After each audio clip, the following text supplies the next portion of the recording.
So you're saying it's rigged like the president? I'm not saying it's rigged. I'm saying it stinks to high heaven, and everybody knows that.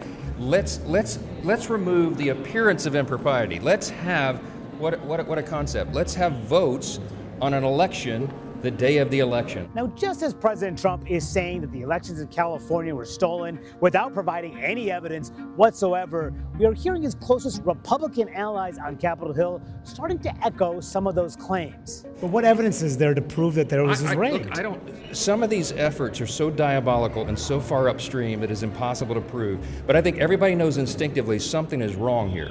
And that's a concern. Now, Republicans say this has nothing to do with the fact that they are on the wrong side of the mayoral race in Los Angeles and the fact that the governor's race could also turn against them. They say it is a larger issue with California. What our concerns have been is on this wide scale where they mail ballots to everybody and then they have vote harvesting in California. And other states do this too. Election. Just counting the and ballots for days that came and weeks legally?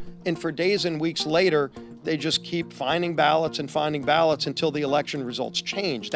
Look, whether you can prove fraud or not, it does undermine voter integrity in the vote. But there is some pushback within the ranks over those claims of a stolen election, including from Kevin Cali, who just until recently was a longtime moderate Republican. He has now become an independent, trying to hang on to his seat in California. He says those claims of a stolen election are flat wrong. No, I haven't seen any evidence of any sort of, systematic fraud or anything like that. But what I do think is unacceptable is just how long it takes us to count votes.